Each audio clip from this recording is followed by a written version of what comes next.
Hi students, अब हम लोग बात करने जा रहे हैं टॉर्क का।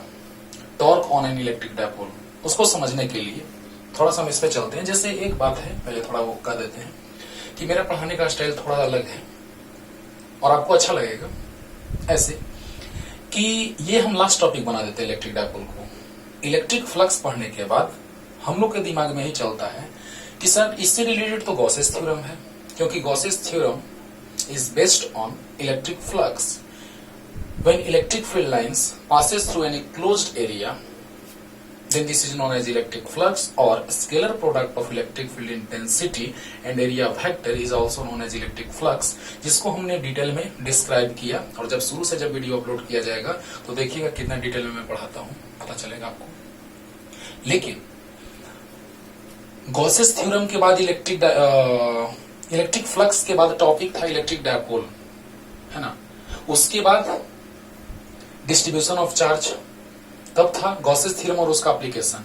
लेकिन जरा सा सोचिए, अगर गॉसेस थ्योरम का बात करें तो इलेक्ट्रिक फ्लक्स पे बेस्ड है, तो हम क्या करते हैं कि इलेक्ट्रिक फ्लक्स के बाद गॉसेस थ्योरम पढ़ा देते हैं और गॉसेस थ्योरम के बाद उसका एप्लीकेशन पढ़ा करके और तब हम लोग बात करते हैं इलेक्ट्रिक डायपोल का, क्योंकि ये इलेक्ट्रिक फ्लक्स से कंप्लीटली डिफरेंट कॉन्सेप्ट है। तो इसीलिए इसका बात हम लोग सेपरेट करते हैं। तो जरा सा समझा जाए बच्चों, टॉर्क समझने के लिए हम लोग बात करते हैं एक हैंडपंप का, जिससे आप सही से समझ पाएंगे। ये है हैंडपंप, नट और रिंच से भी समझ सकते हैं, है ना। लेकिन हैंडपंप डेली लाइफ में यूज में आने वाला चीज है ना, जिसके कारण हम लोग इसे समझेंगे ज्यादा आसानी होगा। तो देखिए, इस पे आप देखिएगा, बचपन में हम लोग बड़े अजीब स्टाइल में चला देते हैं हैंडपंप को है ना। लेकिन अभी अगर आप यहाँ पे फोर्स अप्लाई करें उतना ही न्यूटन का जितना यहाँ पे अप्लाई करें, तो इस जगह पे फोर्स और इस जगह पे फोर्स, दोनों जगह सेम न्यूटन का फोर्स अप्लाई कर रहे हैं। मान लिया जाए ये 10 न्यूटन, ये भी 10 न्यूटन। ओके, तो क्या सिचुएशन बनेगा कि इस केस में ये ज्यादा पानी देगा, ज्यादा रोटेट करेगा, क्योंकि हम लोग बात करते हैं जब भी रोटेशन का तो एक्सिस ऑफ रोटेशन, है ना। एक्सिस ऑफ रोटेशन के अक्रॉस, मतलब ये है, अगर ये ऐसे, तो इसका एक्सिस का बात अगर हम करें तो ये है ये वाला, और उसके अक्रॉस ये रोटेट कर रहा है।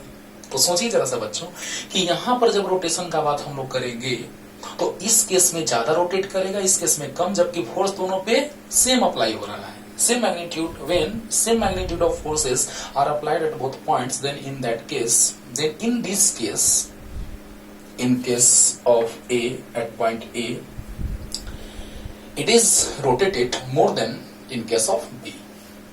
ठीक है, तो सोचिए जरा सा कि जब हम लोग हैंड पंप का बात कर रहे हैं तो सिचुएशन ऐसा बना कि एक्सिस ऑफ रोटेशन के क्रॉस इसमें ज्यादा रोटेट करा, इसमें कम, क्योंकि फोर्स इनटू परपेंडिकुलर डिस्टेंस ज्यादा है, परपेंडिकुलर डिस्टेंस ज्यादा, लेकिन इसमें परपेंडिकुलर डिस्टेंस कम।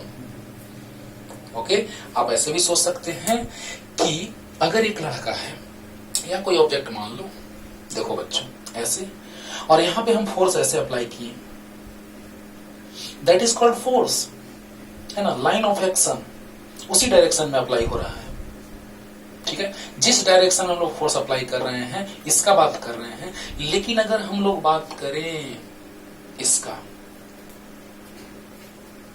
तो जब हम वही फोर्स इस पे लगाएं, दैट इज कॉल्ड टॉर्क। वो फोर्स नहीं रहा, टॉर्क हो गया, है ना। और वहीं से कोरिलेट करेंगे कॉन्सेप्ट को, F इक्वल टू ए में, तो फोर्स के जैसा टॉर्क बिहेव करता है रोटेशनल मोशन में, और मास के जैसा मोमेंट ऑफ इनर्शिया, है ना, और लीनियर एक्सेलरेशन के जैसा एंगुलर एक्सेलरेशन। कोरिलेट करेंगे, आसान हो जाएगा। ये रोटेशनल मोशन का कॉन्सेप्ट है ना। जब वीडियो शुरू से अपलोड किया जाएगा तो पूरा का पूरा कॉन्सेप्ट डिटेल में आपको मिलेगा, कहने की जरूरत नहीं पड़ेगी। और जो भी कमी तो ऐसे रहेगा नहीं, और लेकिन जो भी कमी रहेगा आप कमेंट में लिखिएगा, तुरंत अगले दिन उसका वीडियो रिलीज कर देंगे। तो देखा जाए, F equal to M A और tau equal to I alpha, जिसका यूज अभी हम देर से करेंगे। पहले समझिएगा, हैंड पंप के कॉन्सेप्ट से आपको क्लियर हो जाएगा। और ऐसे आप दो बातें याद रखिएगा कि फोर्स जब कोई ऑब्जेक्ट लिनियरली मूव कर रहा हो, टॉर्क जब किसी ऑब्जेक्ट का रोटेशन हो रहा हो, वही फोर्स लीनियर ऑब्जेक्ट पे तो फोर्स कहलाया और वही फोर्स रोटेटिंग ऑब्जेक्ट पे तो टॉर्क कहलाया। ओके, तो देखा जाए हम लोग क्या करने जा रहे हैं कि इलेक्ट्रिक डायपोल को पहले हम यूनिफॉर्म इलेक्ट्रिक फील्ड में रख रहे हैं, उसके बाद हम लोग यही देखेंगे कि यूनिफॉर्म इलेक्ट्रिक फील्ड में रखने पर उस पर टॉर्क जो लगता है उसका एक्सप्रेशन क्या होता है। तो expression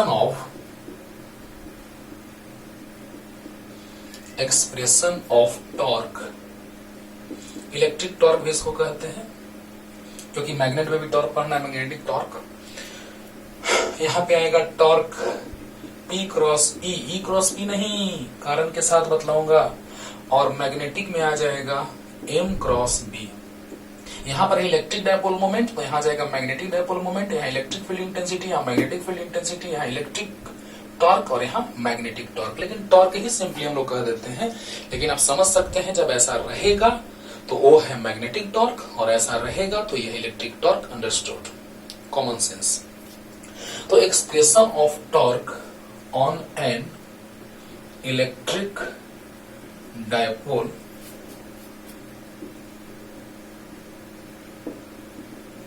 situated in an uniform magnetic electric field, magnetic में मैग्नेटिक का बात करेंगे, इलेक्ट्रिक फील्ड। वाह, यानी एक्सप्रेशन ऑफ टॉर्क, टॉर्क का एक्सप्रेशन लाने जा रहे हैं कब, जब वह इलेक्ट्रिक डायपोल किसमें सिचुएटेड हो, यूनिफॉर्म इलेक्ट्रिक फील्ड में सिचुएटेड हो। ओके, तो जल्दी से पॉज करके इसको लिखिए, टोटल कंप्लीटली डिराइव करने जा रहे हैं। पॉज करने में कितना देर लगता है मेरे भाई?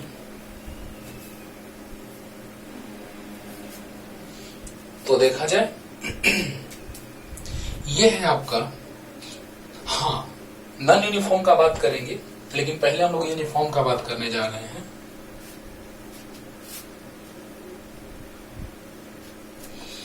ये है यूनिफॉर्म इलेक्ट्रिक फील्ड, है ना।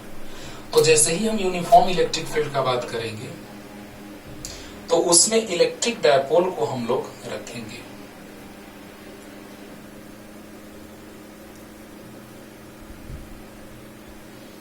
ये है इलेक्ट्रिक डायपोल, यहां पे चार्ज प्लस क्यू है और यहां पर चार्ज माइनस क्यू है। ओके, आपको याद होना चाहिए, याद होगा भी, नहीं याद होगा तो अभी याद दिलाते हैं कि आपको बताए थे इलेक्ट्रिक फील्ड इंटेंसिटी को डिफाइन किए थे। फील्ड था, देखा जाए बुक में लिख देता है कि इलेक्ट्रिक फील्ड इज 10 न्यूटन पर कूलम, लेकिन एक्चुअली वो इलेक्ट्रिक फील्ड का इंटेंसिटी है, स्ट्रेंथ है, जिसको चार तरह से हम लोग बोलते हैं कि electric field intensity, electric field strength of electric field और इंटेंसिटी ऑफ इलेक्ट्रिक फील्ड, चार तरह से उसको बोलते हैं बच्चों, which is defined as force per unit test charge। सब तो डिफाइन कर दिए, लेकिन क्लास में कोरोना के चलते हमको एक डिसीजन लेना पड़ा और यहाँ पे अभी पढ़ा रहे हैं आपको, लेकिन सब लोग सब अच्छे से सीख सकते हैं आप, लेकिन शुरू से वीडियो रिलीज किया जाएगा, है ना। तो force per unit test charge, तो यहां से आया E equal to F by Q, तो F इक्वल टू आ गया Q इंटू E। ओके, तो अगर ये प्लस रहेगा तो प्लस तो दोनों का डायरेक्शन सेम, और अगर यहां माइनस आ जाए तो फील्ड और फोर्स का डायरेक्शन एक दूसरे के ऑपोजिट, है ना, निगेटिव वेक्टर, ऑपोजिट वेक्टर एक दूसरे के ऑपोजिट डायरेक्शन में है। तो जरा सा सोचिए बच्चों कि हम लोग इसको थ्योरेटिकली कैसे लिखेंगे, कि देखा जाए कैसे लिखेंगे, समझिएगा।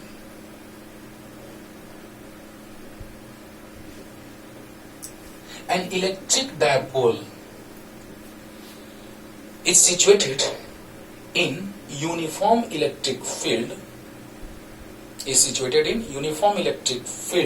having a strength E vector and electric dipole moment makes an angle theta with the direction of electric field, and torque experienced by that dipole is tau.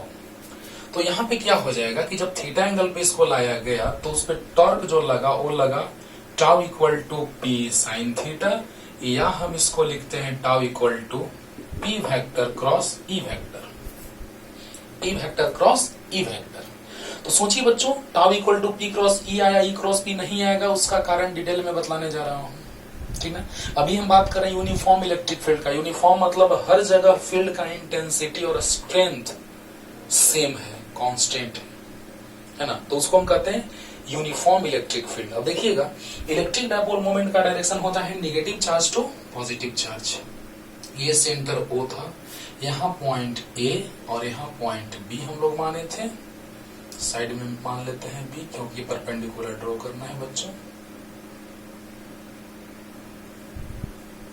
ठीक है। यहाँ पे पॉइंट कुछ मान लेते हैं M और यहाँ पे पॉइंट N मान लेते हैं, ओके। अब देखिए, यहां से फील्ड लाइंस आगे और इलेक्ट्रिक डायपोल मोमेंट का direction negative charge to positive charge, और सेंस ऑलवेज बी पॉजिटिव। तो इसको हम ऐसे सोच सकते हैं कि E और P देखा जाए, समझिएगा, E और P है ना, तो P के टेल और E के टेल, एक बात भी ध्यान में रखना है, हमेशा हम ये बात रिपीट करते रहते हैं कि कभी भी एंगल जो बनता है वो दो वेक्टर्स के टेल और टेल के बीच बनता है, ना कि हेड और टेल के बीच, या तो टेल टेल या तो हेड हेड के बीच, ना कि हेड और टेल या टेल और हेड के बीच। ये बात याद रखना है ना। एंगल, दो वेक्टर्स के बीच का एंगल उनके टेल टेल के बीच या हेड हेड के बीच होता है। ये वेक्टर में डिटेल में बताएंगे आपको स्केलर एंड वेक्टर चैप्टर में। तो इलेक्ट्रिक डायपोल मोमेंट और इलेक्ट्रिक फील्ड इंटेंसिटी दोनों के बीच का एंगल थीटा आ गया। अब टॉर्क का बात करेंगे हम लोग, तो देखा जाए, प्लस पर फोर्स फील्ड के डायरेक्शन में लगता है, F1 कंसीडर कर लिए, और माइनस पर फोर्स फील्ड के ऑपोजिट डायरेक्शन में लगता है बच्चों। तो अगर हम इसका मैग्नीट्यूड का बात करें तो F2 है कितना, पहले ये देख लेते हैं। F2 equal to minus Q into E, क्योंकि इलेक्ट्रिक फील्ड का स्ट्रेंथ हर जगह सेम है। यूनिफॉर्म इलेक्ट्रिक फील्ड मतलब electric field intensity at all points in this region is always constant और फिक्स्ड। तो F2 इक्वल टू आ गया माइनस Q इंटू ई। तो इसका अगर हम लोग मॉड निकालेंगे, चलिए यहाँ पे F1 भी लिख देते हैं, F1 equal to plus Q into E, vector form. तो अगर इसका मैग्नीट्यूड निकाले तो F1 का मॉड आ गया प्लस Q इंटू ई का मॉड, यानी F1 इक्वल टू आ गया Q इंटू ई। प्लस का मॉड प्लस होता है और माइनस का मॉड भी प्लस होगा, क्योंकि electric field intensity constant, plus charge का मैग्नीट्यूड या माइनस चार्ज का मैग्नीट्यूड कांस्टेंट। तो क्या हो जाएगा बोलिए आप लोग, कि प्लस पर फोर्स आगे और माइनस पर फोर्स पीछे। देखिए बच्चों, अगर फोर्स इस तरह से लगता, चाहे तो दोनों एक दूसरे की तरफ है ना, या दोनों एक दूसरे से दूर, तो इस केस में रिजल्टेंट फोर्स भी जीरो होता और टॉर्क भी जीरो होता। लेकिन यहां पर क्या देख रहे हैं कि फोर्स इस तरह से लग रहा है, ऐसे ऐसे है, इस पे फोर्स आगे और इस पे फोर्स पीछे। आप ही बताइए, उधर से देखने से क्या लग रहा है कि ये क्लॉकवाइज डायरेक्शन में रोटेट करेगा। आइए देखिए कैसे।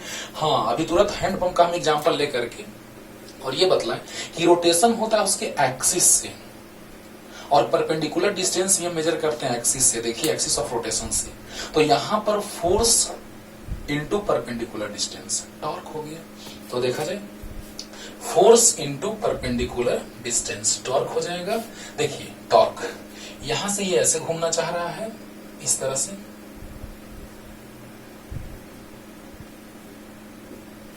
ऐसे, और ये ऐसे घूमना चाह रहा है।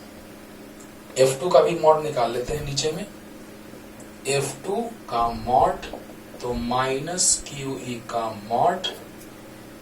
ओके, तो माइनस QE का मॉड क्या हो जाएगा, तो QE हो जाएगा। यानी magnitude of both forces are equal but they are acting on electric dipole in opposite direction. Okay, तो क्या हो जाएगा बच्चों, F1 का मॉड तो प्लस Q इंटू ई का मोड, यानी F1 equal to Q into E. और F2 का मोड, F2 ऐसे वेक्टर फॉर्म में क्या आया, माइनस Q इंटू ई, क्योंकि प्लस होगा तो फील्ड के डायरेक्शन में फोर्स लगेगा और माइनस होगा तो फील्ड के ऑपोजिट डायरेक्शन में फोर्स लगेगा। लेकिन दोनों का मैग्नीट्यूड सेम आया, क्योंकि चार्ज का magnitude same, electric field intensity constant. अब देखिए, तो हम लोग ऐसे लिखते हैं, ये थीटा तो वर्टिकली अपोजिट एंगल, ये भी थीटा, ये सबको पता होगा। अब देखिए, इस ट्रायंगल में चलेंगे इन राइट एंगल ट्रायंगल, क्योंकि नॉर्मल ड्रॉ किया गया है तो राइट एंगल ट्रायंगल है। राइट एंगल ट्रायंगल में साइन कॉस टेन कॉट से कॉसेक सब ले सकते हैं। तो वो कब वैलिड होता है, जब उस ट्रायंगल का एक एंगल 90 डिग्री हो। तो in triangle, in right angle triangle ANO, तो क्या हो जाएगा, आपको पता होगा कि डायपोल में ये लेंथ L और ये भी लेंथ L होता था। तो sine theta equal to perpendicular AN by hypotenuse AO। तो AN बाई AO, AO मतलब L, तो AN इक्वल टू आ गया L sine theta. AN equal to क्या आ गया बच्चों, L साइन थीटा।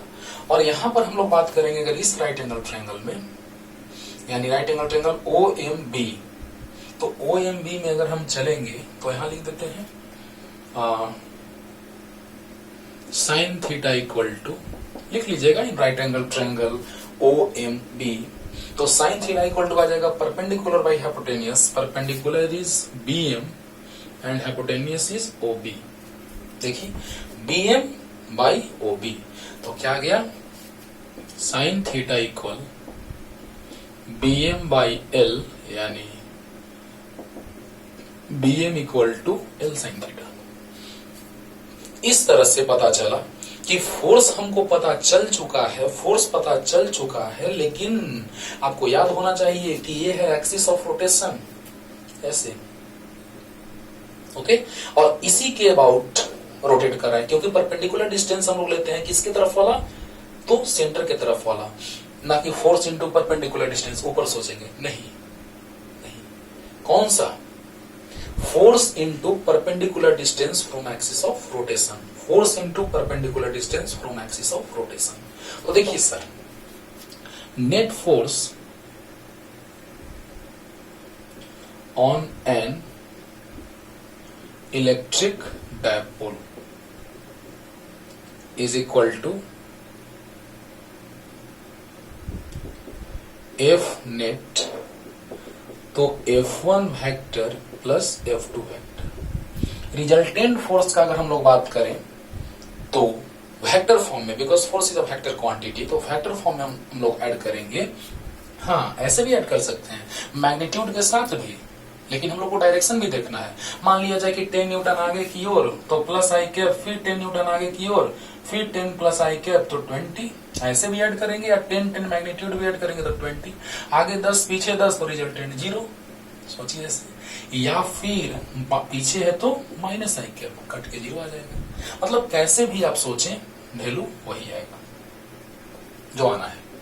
तो F नेट इक्वल टू क्या आ गया, plus Q into E plus F2 minus Q into E, तो कैंसिल होकर के आ गया F नेट, ओ आया 0, तो F नेट का मैग्नीट्यूड भी आ जाएगा 0। मतलब इस बात को एकदम माइंड में सेट कर लीजिए कि अगर electric dipole uniform electric field में है तो उसमें फोर्स, रिजल्टेंट फोर्स हमेशा हमेशा और हमेशा means always net force becomes 0। ये बात दिमाग में सेट रखना है कि हमेशा के लिए जो नेट फोर्स होगा वो 0 होगा। ओके, लेकिन अब हम लोग बात करने जा रहे हैं टॉर्क का। सोचो, जितना फोर्स आगे उतना ही फोर्स पीछे, यानी फोर्स 0 लग रहा है, यानी अभी इसको जब रोटेट करना होगा, रोटेशन कंप्लीट नहीं होगा, ये मत सोचिए कंप्लीटली रोटेट कर जाएगा, नहीं सर, इसका कारण अभी बता रहे हैं। बस अभी यही सोचिए कि बस फोर्स इस पे रिजल्टेंट जीरो लग रहा है, अगर फोर्स लगता तो एक्सलेट होता, यानी वेलोसिटी में चेंजिंग होता धीरे धीरे फिर तेजी से। कब? जब नॉन यूनिफॉर्म होगा तब। लेकिन जब यूनिफॉर्म होगा तो नेट फोर्स हमेशा always it becomes zero, means resultant force equal to zero. जल्दी से वीडियो पॉज करके पूरा लिख लीजिएगा, जल्दी से। अभी इधर नहीं मिटाएंगे, अभी सिर्फ उसको मिटाएंगे, लेकिन पॉज करके आप सब लिख लीजिएगा। कर लिया होंगे पॉज?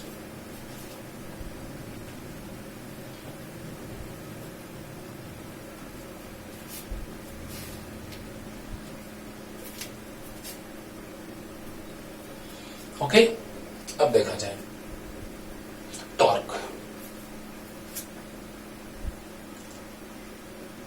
नेट टॉर्क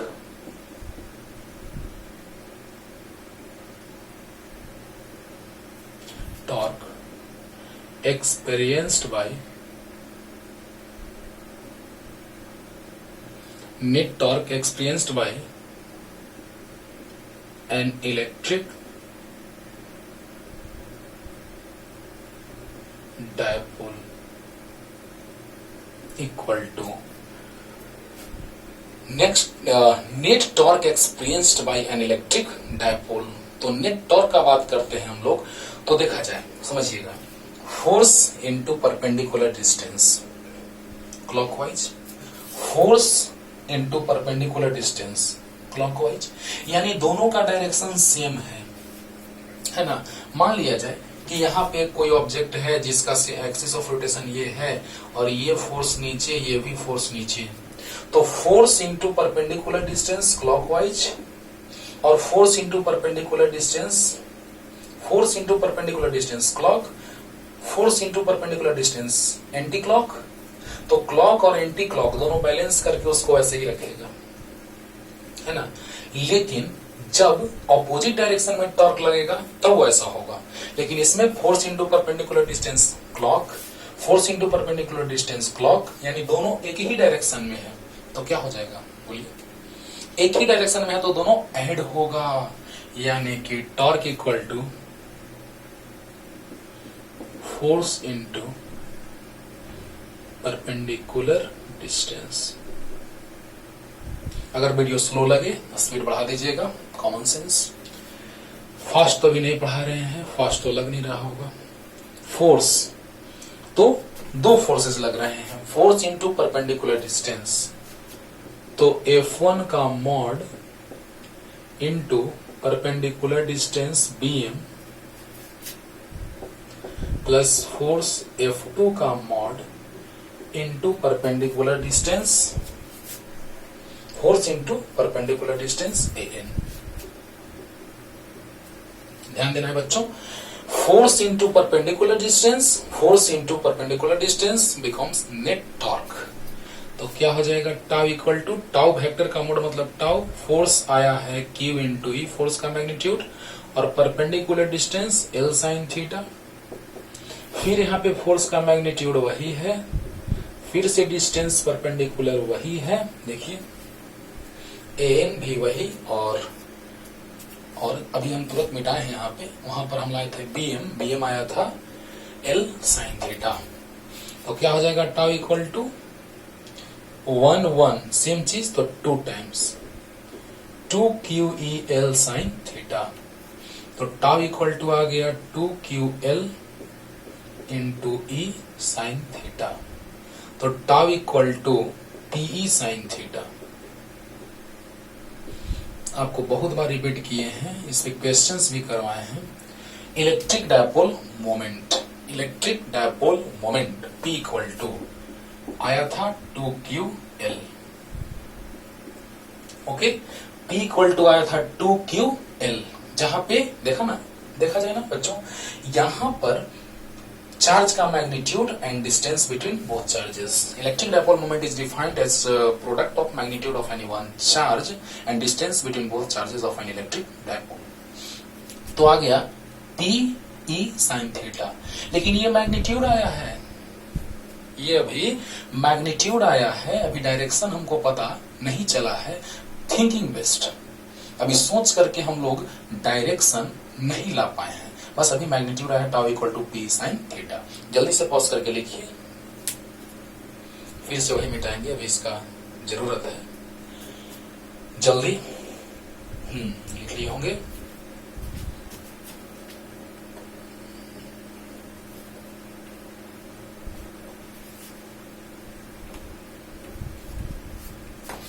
अब देखिए बच्चों,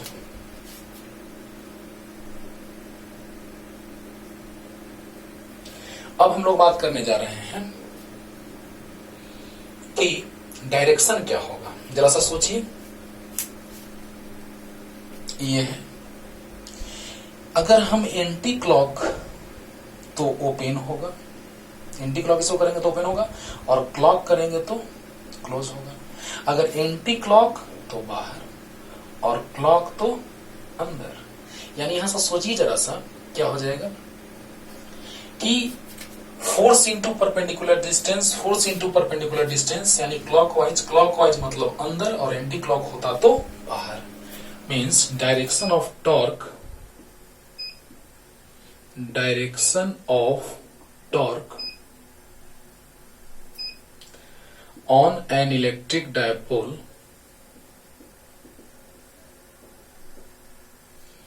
is inward to the plane.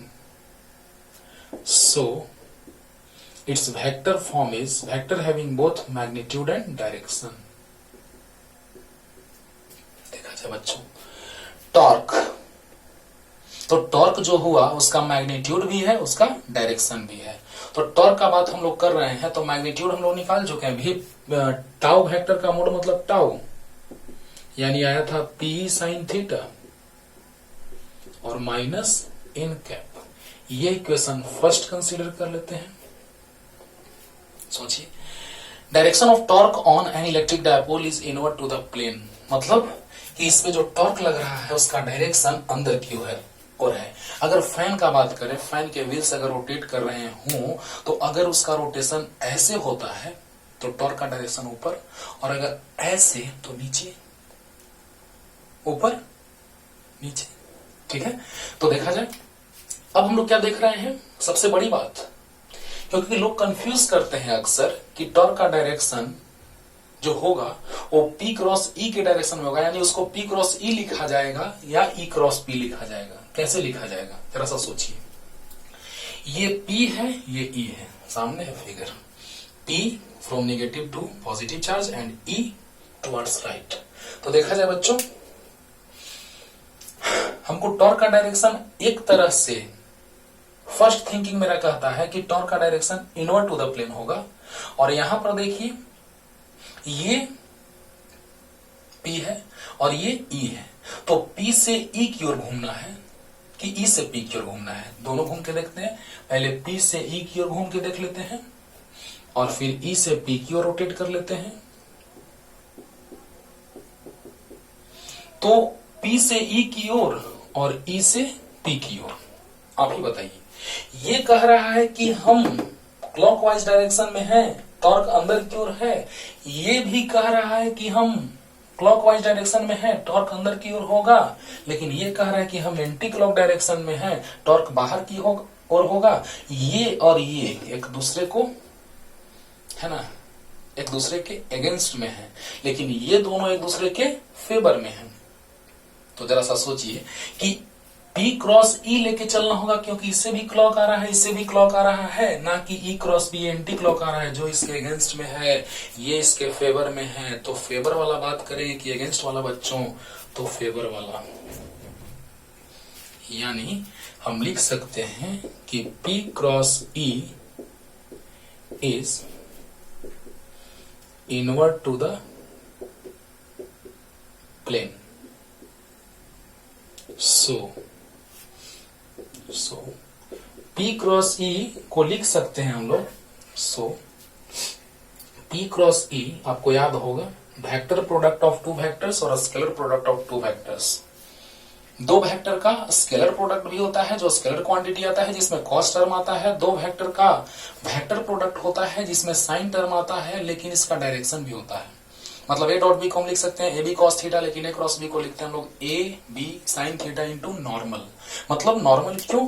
क्योंकि ए क्रॉस बी ऊपर जाएगा और बी क्रॉस ए नीचे जाएगा, तो नॉर्मल डायरेक्शन में होगा।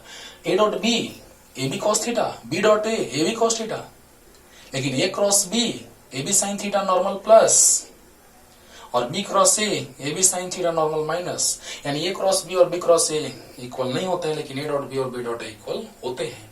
तो A cross B equal to लिख सकते हैं पी क्रॉस ई को पी का मॉड ई का mod sine theta into normal. देखा जाए नॉर्मल किधर, माइनस एन कैप, नॉर्मल किधर माइनस एन कैप, यानी क्या आ जाएगा बच्चों, क्यों समझिए,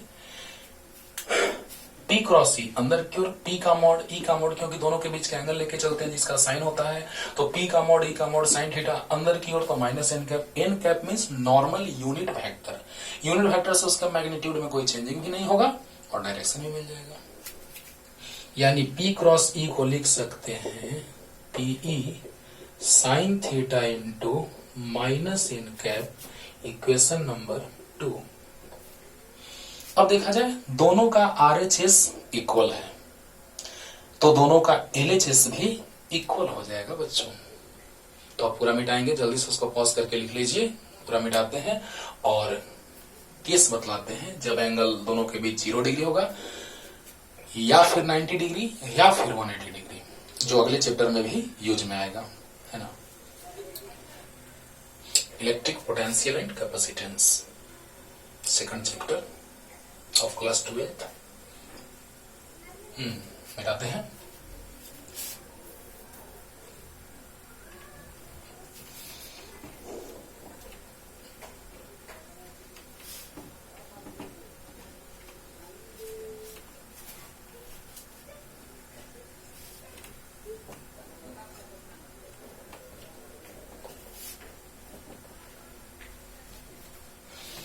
देखा जाए बच्चों, केस 1, हाँ याद रखना है इस फिगर को, P और E। ओके, तो ये P है ये E है, जिसमें P और E के बीच के एंगल हम लोग 0 लेके चल रहे हैं, फिर 90 फिर 180 लेके चलेंगे। तो when angle between P vector and E vector is equal to 0 degree, P vector और E वेक्टर के बीच का एंगल कितना डिग्री हम लोग मान लिए, 0 डिग्री। देखा जाए फिगर बना के समझते हैं हम लोग।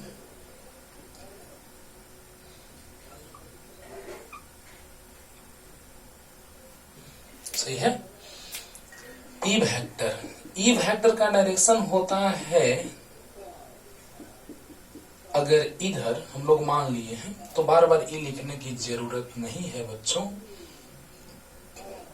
और P का डायरेक्शन होता है negative charge to positive charge, ये है माइनस Q, ये है प्लस Q। बढ़िया। तो सोचिए जरा सा कि प्लस वाला पर फोर्स फील्ड के डायरेक्शन में लगता है। अच्छा याद कीजिए, इलेक्ट्रिक डायपोल मोमेंट यहां पे लिख देते हैं P vector negative to positive, electric dipole moment having direction from negative charge to positive charge और टुवर्ड्स द पॉजिटिव चार्ज। तो माइनस से प्लस की ओर इलेक्ट्रिक डायपोल मोमेंट का डायरेक्शन हुआ, तो प्लस पर फोर्स उसी डायरेक्शन में लगेगा और माइनस पर फोर्स, स्टार्टिंग में बताया बच्चों, और माइनस पे फोर्स उसके अपोजिट डायरेक्शन में लगेगा, फील्ड के अपोजिट डायरेक्शन में। अच्छा देखिए, जितना इसका मैग्नीट्यूड आया था उतना ही इसका आया था, यानी दोनों एक दूसरे को क्या कर देंगे, कैंसिल आउट। और अब देखिए P और E एक दूसरे के पैरेलल हैं, यानी दोनों के बीच का एंगल कितना डिग्री, 0 डिग्री। तो टाउ इक्वल टू फॉर्मूला होता है P साइन थीटा।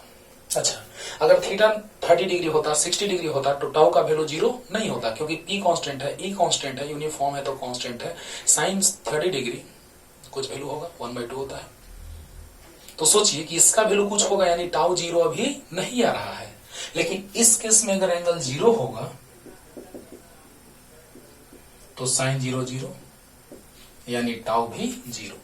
यानी हम लोग यहां से एक चीज सीखें कि जब यूनिफॉर्म इलेक्ट्रिक फील्ड में हम लोग रखेंगे इलेक्ट्रिक डायपोल को, तो फोर्स हमेशा ऑलवेज 0 आएगा, लेकिन टॉर्क 0 हो भी सकता है और 0 नहीं भी हो सकता है। अगर 30 डिग्री रखते तो sin 30 का वैल्यू 1/2 यानी 0 नहीं होता।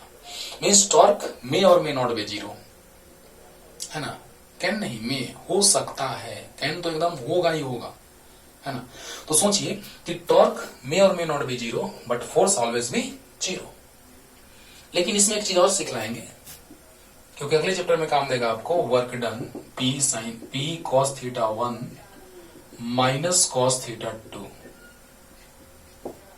ओके, तो यहां पर P into cos theta 1 minus cos theta 2 है बच्चों।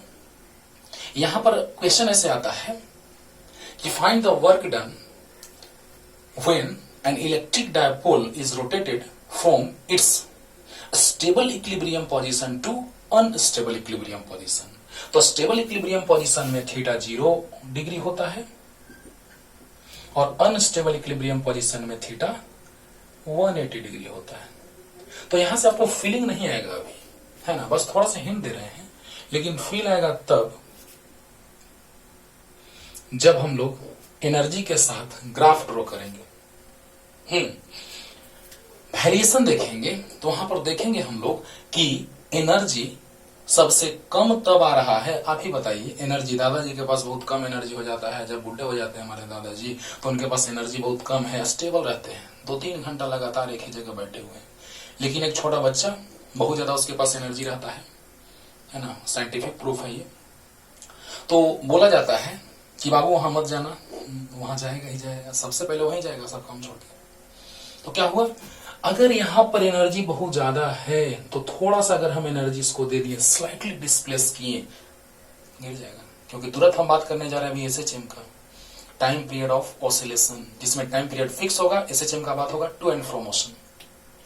तो यहां पर जैसे ही इसको हम लोग यहां से डिस्प्लेस किए, दादाजी वाला हाल है, चलिए ना बाबा थोड़ा घूम के आते हैं। तो थोड़ा दूर गए, ना बेटा छोड़ दो बाबू, है ना। यानी यहां पे जैसे किसी ऑब्जेक्ट को अगर हम ले जाएंगे तो थोड़ा दूर जाएगा, ऐसे ऐसे ये SHM करेगा। डिस्प्लेस आगे कर रहे हैं, वो चाह रहा है कि हम पीछे आए, है ना। यानी फोर्स, ये बात बतलाएंगे अभी तुरंत, force is directly proportional to -x या A is directly proportional to -x। These are the required condition of simple harmonic motion SHM। तुरंत अभी इक्वेशन लाके दिखाएंगे, कोई भी चीज कंफ्यूजन में आपको नहीं छोड़ेंगे ना, फिर सोचते रहेंगे कैसे ये हो गया होगा। नहीं सर, नो टेंशन। तो यहां पर जैसे ही स्लाइटली डिस्प्लेस करेंगे तो ये SHM करेगा जब फिक्स टाइम पीरियड होगा तो, और यहां पर स्लाइटली डिस्प्लेस करेंगे तो बेचारा बर्बाद हो जाएगा। तो सोचिए, ये स्टेबल इक्विलिब्रियम को रिप्रेजेंट करता है, ये अनस्टेबल इक्विलिब्रियम, दोनों इक्विलिब्रियम में है, लेकिन थोड़ा सा डिस्प्लेस करेंगे तो ये स्टेबल है, फिर वहीं पहुंचेगा। लेकिन ये कब, जब स्लाइटली डिस्प्लेस करेंगे तब, नहीं कि यहां इसको जोर से डिस्प्लेस कर दिए बाहर चला जाएगा, है ना। जो हम टाइम पीरियड में भी तुरंत आ रहे हैं उसके बारे में बता रहे हैं, तो देखा जाए। बस अभी याद रखिएगा बच्चों कि स्टेबल इक्विलिब्रियम का बात होता है तब जब थीटा 0 डिग्री होता है, और अनस्टेबल का बात होता है तब जब थीटा 180 डिग्री होता है। कंपटीशन का क्वेश्चन इसी पे आया हुआ है, जिसका डिस्कशन अगले चैप्टर में होगा। तो हम याद दिलाएंगे कि video number 5 of an electric dipole आप देखिए, पता चल जाएगा। तो थीटा 0 स्टेबल इक्विलिब्रियम, मतलब कि इस पर नेट फोर्स भी 0 और नेट टॉर्क भी 0, नेट टॉर्क। जब 90 डिग्री का केस लेके चलेंगे तो क्या होगा बच्चों, जरा सा सोचिए। 90 degree, when angle between vector P and vector P is 90 degree, तो देखिए इसमें क्या होगा, 90 होगा तो इलेक्ट्रिक फील्ड तो आगे है, और electric dipole moment from negative charge to positive charge. तो जरा सा सोचिए, इसका एग्जांपल हम लोग फीलिंग के साथ लेते हैं। यहां पर इलेक्ट्रिक डायपोल मोमेंट का डायरेक्शन जो होगा वो किधर होगा, negative charge to positive charge, negative charge to positive charge, और इलेक्ट्रिक फील्ड आगे की ओर। यानी जरा सा देखिए फिगर में 90 डिग्री एंगल बन रहा है कि नहीं, ये P है और ये E है। ओके, तो यहां पर P वेक्टर और E वेक्टर के बीच का एंगल कितना डिग्री आया, 90 डिग्री आया बच्चों। सोचो, पी वेक्टर ऊपर, ई वेक्टर आगे, तो ऊपर का टेल नीचे, आगे का टेल पीछे, तो दोनों के टेल के बीच का एंगल 90 डिग्री। अब जरा सा फीलिंग लाइए, प्लस पर फोर्स आगे और माइनस पर फोर्स पीछे। वाह गजब। और ये है एक्सिस ऑफ रोटेशन, है ना। अगर किसी भी ऑब्जेक्ट का एक्सिस ऑफ रोटेशन ये है ना, और अगर दोनों का डिस्टेंस सेम है, सेम तो है ही, ये भी एल है, ये भी एल है, तो ये सेंटर ऑफ मास का भी काम करेगा, है ना। अगर कोई स्फीयर होता था या रड होता था जिसका सेंटर ऑफ मास ये, स्फीयर होता था सेंटर ऑफ मास ये, मिड पॉइंट अगर सिमेट्री हो तो, है ना, तो यहां पर इलेक्ट्रिक डायपोल मोमेंट का डायरेक्शन ऊपर और इलेक्ट्रिक फील्ड आगे, तो बीच का एंगल 90 डिग्री। ये हो गया थिंकिंग बेस्ट। कौन? जब हम लोग फोर्स, हम खड़े हैं, मेरे ऊपर फोर्स कोई यहां पे लगाया आगे की ओर और नीचे कारपेट खींच दिया पीछे की ओर, at the same instant of time, क्या हाल होगा? सबसे ज्यादा तेजी से गिरेंगे, सबसे ज्यादा टॉर्क लगेगा, है ना। तो क्या हो जाएगा कि जैसे ही यहां पर फोर्स आगे, इस पे फोर्स पीछे, तो सबसे ज्यादा टॉर्क लगा। ये हो गया, सोचने से ऐसा आया। लेकिन हम लोग मैथमेटिकली जरा सा देखते हैं कि सच में ऐसा हो रहा है कि नहीं। देखिए बच्चों, हाँ, नेट फोर्स तो जीरो होगा, आप समझ रहे हैं, जितना फोर्स आगे उतना ही फोर्स पीछे, तो resultant force becomes zero, but torque is maximum, tau equal to P sine theta. तो आ गया tau equal to P sine theta, P E. अच्छा, पी तो कांस्टेंट है, length constant, charge constant, P constant, electric field uniform, तो electric field constant, तो क्या होगा? साइन। अच्छा, टाउ मैक्सिमम तब होगा, ये दोनों तो कांस्टेंट है, जब साइन थीटा मैक्सिमम होगा। देखिए ना, मिल गया, कॉन्सेप्ट मिल गया। साइन थीटा मैक्सिमम तब होता है जब थीटा 90 होता है, साइन 90 का वैल्यू 1 होता है, और 1 साइन का मैक्सिमम वैल्यू होता है। एंगल कितना भी रख दीजिए, हमेशा इसका वैल्यू लाई करता है -1 और 1 के बीच। तो क्या हो जाएगा? टाउ मैक्सिमम पीई, और साइन 90 लिखें या +1 लिखें, एक ही बात है, क्योंकि साइन 90 का वैल्यू +1 होता है बच्चों। तो आ गया tau maximum equal to plus P, plus P. लेकिन अब हम लोग बात करने जा रहे हैं जब थीटा कितना डिग्री हो, पी और ई के बीच का एंगल कितना डिग्री हो? 180 डिग्री। Case number 3। जनरली हम लोग 3 केस लेते हैं, तो 180 डिग्री अगर हम लोग लेके चलेंगे, when angle between vector P and vector E is 180 degree, or when angle between electric dipole moment and electric field intensity is equal to 180 degree, then force also be 0 and torque is 0। ये कैसे? तो बस simple सी बात है, tau net लिखे या tau लिखे, P sine theta, sine theta, theta 180 degree, sine 180 भी 0 होता है, तो आ गया 0। ओ, यानी कि यहां 0 डिग्री में भी टॉर्क 0, फोर्स तो 0 आ ही रहा है, यूनिफॉर्म में तो फोर्स हमेशा 0 होगा, लेकिन टॉर्क कभी 0 आ रहा है तो कभी 0 नहीं आ रहा है। तो सोचिए जरा सा कि 0 और 180 में, दोनों में क्या फर्क है, जरा सा वो भी दिखलाते हैं। इतना वीडियो पॉज करके लिख लीजिएगा जल्दी से।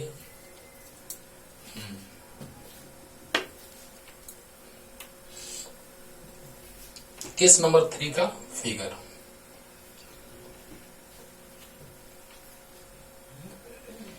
देखा जाए बच्चों। केस नंबर 3 का फिगर,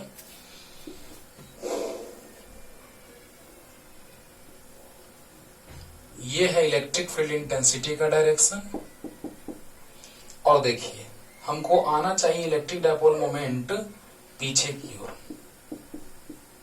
क्योंकि आगे और पीछे के बीच का एंगल 180 होगा, तो तब आएगा पीछे की ओर जब यहां माइनस चार्ज लेंगे, यहां प्लस चार्ज लेंगे। सही है, नेगेटिव टू पॉजिटिव। याद कीजिए, माइनस पर फोर्स फील्ड के डायरेक्शन में, माइनस वाला पे F2 माने थे, और प्लस वाला पे फोर्स फील्ड के डायरेक्शन में। मीन्स माइनस पर फील्ड के अपोजिट और प्लस पे फील्ड के डायरेक्शन में ये सिचुएशन बना। देखिए तो फोर्स आगे और फोर्स पीछे, यानी ऐसा सिचुएशन, यानी सेम लाइन के लॉन्ग फोर्स लग रहा है, तो फोर्स का रिजल्टेंट वैल्यू 0 आ जाएगा। तो ये तो 0 आ ही रहा था यूनिफॉर्म इलेक्ट्रिक फील्ड में कट के, लेकिन टॉर्क 180 पे 0, टॉर्क 180 पे 0 आ रहा है बच्चों, लेकिन ये स्टेबल नहीं है। याद रखिएगा, दो बात हम रिपीट करेंगे वहां कि थीटा जब 0 डिग्री होगा तो स्टेबल इक्विलिब्रियम, और थीटा 180 डिग्री होगा तो अनस्टेबल इक्विलिब्रियम। उसका पूरा डेरिवेशन करेंगे, एनर्जी का फॉर्मूला लाएंगे, U equal to minus P dot E, तो वहां से आपको ये पूरा का पूरा क्लियर होगा, याद दिलाएंगे वहां पे। अब सोचिए यहाँ पे 3 कंडीशन आया जिसपे क्वेश्चंस कैसे बनाए जा सकते हैं या बनते हैं। जल्दी से पॉज करके लिख लीजिए। 2 बात याद रखना है, 0 डिग्री पे स्टेबल इक्विलिब्रियम और 180 पे अनस्टेबल इक्विलिब्रियम, जो अगले चैप्टर का चीज है।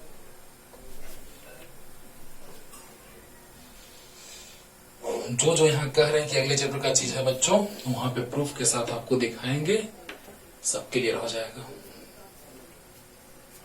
अब देखा जाए, अब हम लोग बात करें क्वेश्चन का, तो एनसीईआरटी में क्वेश्चन बड़ा इस पे आसान दिया हुआ है। Question number 10 from NCERT, P का वैल्यू दिया है, ई का वैल्यू दिया है और साइन 30 डिग्री दिया है, तो डायरेक्ट वैल्यू पुट कीजिए, आंसर आ गया, एक क्वेश्चन कंप्लीट।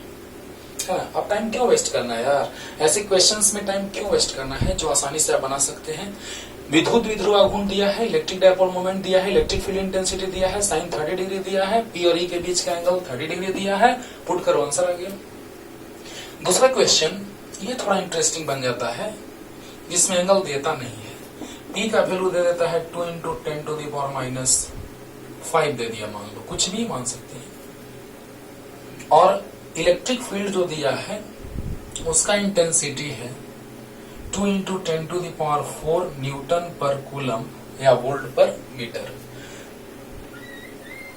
तो पूछा है कि टाउ मैक्सिमम कितना होगा। ये क्वेश्चन में अक्सर पूछ देता है, बहुत सारे कंपटीशन के क्वेश्चन में ये इसको पूछ दिया गया है, जो स्टेट लेवल के होते हैं, IIT ऐसा क्वेश्चन नहीं पूछ सकता है। तो टाउ मैक्सिमम जो हुआ वो हो जाएगा कितना, पी साइन थीटा। तो जरा सा सोचिए कि मैक्सिमम कब होगा, जब साइन 90 होगा, यानी कि टाउ मैक्सिमम जो होगा वो हो जाएगा बच्चों पीई साइन 90 डिग्री, क्योंकि साइन थीटा का मैक्सिमम वैल्यू +1, कब, जब थीटा 90 डिग्री होगा तब। तो पी का वैल्यू दिया है 2 × 10⁻⁵ इंटू ई का वैल्यू दिया है 2 × 10⁴ और साइन 91, साइन 91, तो क्या आ जाएगा, 2 × 2 = 4 × 10⁻⁻1, पावर ऐड करेंगे मल्टीप्लिकेशन में, तो 4/10 यानी 0.4 न्यूटन मीटर,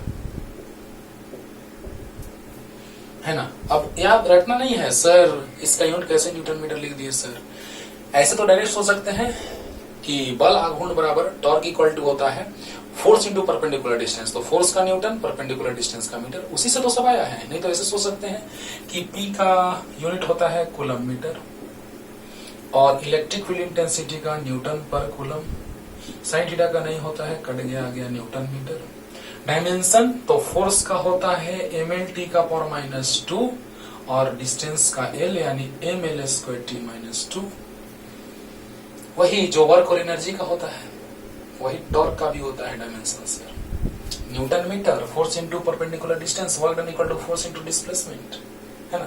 तो वहां से डायमेंशन भी वही आएगा, और यूनिट तो आप देख ही रहे कैसे है। इस तरह के भी क्वेश्चंस बनते हैं बच्चों। अब देखा जाए, पॉज करके लिख लीजिएगा, कैलकुलेशन ठीक किए होंगे, सही है। साइन 91 मैक्सिमम 1 पे होगा, 4 × नीचे आ गया, सही है।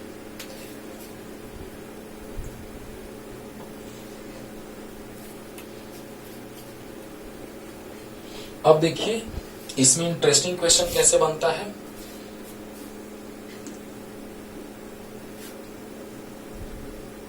East, west, north and south. आपको कह दिया क्वेश्चन में कि as shown in figure when electric dipole moment is towards north and electric field intensity is towards west, then which one of the following is direction of torque applied on an electric dipole? तो P का direction तब ऊपर होगा जब dipole कुछ इस तरह का होगा, ऊपर में प्लस क्यू और नीचे में माइनस क्यू। ऐसा लिखेगा नहीं, डायरेक्ट P का डायरेक्शन दे देगा। आपको सोचना है कि P का डायरेक्शन होता है negative charge to positive charge. Okay, तो नेगेटिव चार्ज से पॉजिटिव चार्ज की ओर डायरेक्शन हो गया किसका? इलेक्ट्रिक डायपोल मोमेंट का। अब देखिए यहां माइनस क्यू, यहां प्लस क्यू, ऊपर की ओर, यानी ये चीज नोन है कि ऐसा ही हुआ होगा।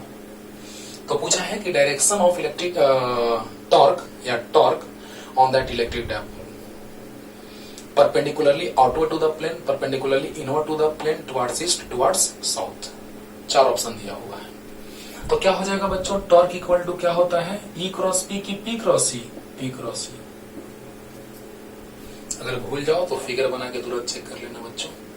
अब देखिए नॉर्थ में P है, हमको P से E की ओर घूमना है, P क्रॉस E। अगर A क्रॉस B रहता था तो A से B की ओर, B क्रॉस A तो B से A की ओर, P से A की ओर घूमना है क्योंकि P क्रॉस E है। अगर E क्रॉस B रहता तो E से P की ओर घूमते। तो P क्रॉस E यानी P ऊपर और E पीछे। तो देखिए तो P से E की ओर घूमो आउटवर्ड, यानी यहां ऐसे एंटी क्लॉक। देखिए P से E की ओर घूमना है, एंटी क्लॉक। एंटी क्लॉक मतलब perpendicularly outward to the plane. 4 option था, perpendicularly outward to the plane, perpendicularly inward to the plane, towards east, towards south. तो क्या हो जाएगा? टॉर्क का डायरेक्शन, टाउ का डायरेक्शन क्या आ गया sir? Perpendicularly outward to the plane. Okay, तो ऐसे क्वेश्चंस आते हैं जो आपको कंफ्यूज करना चाहते हैं लेकिन जान नहीं है। ओके, मिटा दो, पॉज करके लिख लीजिएगा। अब इस पे ऐसा क्वेश्चन बनता है बच्चों, फिगर दे दिया और डायपोल को भी रख दिया, सब कुछ रिप्रेजेंट कर दिया, माइनस क्यू प्लस क्यू, कुछ कुछ चीजों को छोड़ करके बाकी को रिप्रेजेंट कर दिया। मान लो ये है, चलो 30 डिग्री ले लेते हैं। क्वेश्चन हिंदी मीडियम वीडियो में ये बताएं, ठीक है। और यहाँ इलेक्ट्रिक फील्ड जो E1 है वो E है, और यहाँ पे इलेक्ट्रिक फील्ड इंटेंसिटी ज्यादा है, स्ट्रेंथ ज्यादा है, और यहां भी प्लस है, डायपोल वही है, लेंथ भी वही, डायपोल वही मतलब लेंथ और चार्ज वही, लेकिन यहां एंगल जो है सर वो 60 डिग्री है। ओके, एंगल 60 डिग्री है, लेकिन इस इलेक्ट्रिक फील्ड का स्ट्रेंथ जो है वो 2 टाइम्स है इसका। मींस इसके रिस्पेक्ट में इसका इलेक्ट्रिक फील्ड इंटेंसिटी का स्ट्रेंथ हो गया डबल, लेकिन डायपोल वही है। यहां एंगल 30 डिग्री, वहां 60 डिग्री। तो आपसे पूछा है कि दोनों पे जो टॉर्क होगा, दोनों पे जो टॉर्क अप्लाई होगा उसका रेशियो क्या होगा, है ना। तो सिंपल फिगर दे करके आपको बस टेंशन बढ़ा दिया, लेकिन आराम से बन जाएगा। टाउ 1 इक्वल टू हो जाएगा PE साइन थीटा। तो P E के जगह E और साइन 30 डिग्री, P सेम होगा। और देखिए सर यहाँ पे एक चीज बस छोड़ा है, वही कंफ्यूजिंग है ना। अगर यहाँ पे चार्ज दे देता माइनस क्यू और यहाँ प्लस क्यू, तो एंगल 30 नहीं होता। कितना होगा एंगल? E आगे और P माइनस से प्लस क्यू, आगे और माइनस से प्लस क्यू, यानी ये वाला एंगल होता 150। ये बात पर ध्यान देना है। लेकिन यहां पर उसी स्टाइल में एंगल दे दिया गया, जितना है उतना ही आएगा, कैसे? P हो गया माइनस से प्लस की ओर, P ऊपर, देखा जाए ऐसे, तो P ऊपर और E आगे, तो दोनों के टेल के बीच का एंगल हो गया। वहां भी वही हाल है, P माइनस से प्लस की ओर, E आगे, यानी दोनों के टेल के बीच का एंगल, ये 30 डिग्री, वो 60 डिग्री। तो देखिए टाउ 1 आ गया और टाउ 2 आ जाएगा P E2। यहाँ P E1, P सेम है लेकिन E चेंज हो रहा है, और साइन थीटा 1 30 डिग्री और साइन थीटा 2, P E2 मतलब 2E और साइन 60 डिग्री। ठीक है, ओके। तो क्या हो जाएगा, यहाँ गया PE, E1 के जगह E और साइन 30 डिग्री, यहाँ PE, E मतलब E2, 2E और साइन 60 डिग्री। तो क्या आ जाएगा, टाउ 1 बाई टाउ 2, टाउ 1 मतलब P साइन 30 और टाउ 2 मतलब P इंटू 2E साइन 60। सही है। तो क्या आ जाएगा बच्चों, टाउ 1 बाई टाउ 2, P से P कैंसिल, साइन 30 1 बाई 2 और 2 साइन 60 √3 बाई 2। तो क्या आ जाएगा, tau 1 by tau 2 1 by 2, 1 by 2, और यहां आ जाएगा मेन डिवीजन, देखिएगा कैसे है।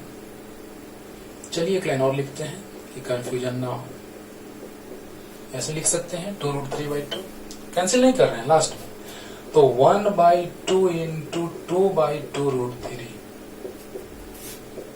यानी टाउ 1 रेशियो टाउ 2 1 रेशियो 2 √3। ठीक है, तो टाउ 1 रेशियो टाउ 2 जो आ गया 1 रेशियो 2 √3 आ गया। इस तरह के क्वेश्चंस इसमें बनाए जाते हैं और आप आराम से बना सकते हैं। बस फॉर्मूला याद रखना है, tau equal to P cross E या P साइन थीटा। अब वेक्टर फॉर्म में दे देगा, आराम से आप सोल्व कर लेंगे। जल्दी से पॉज करके लिख लीजिए एक और क्वेश्चन।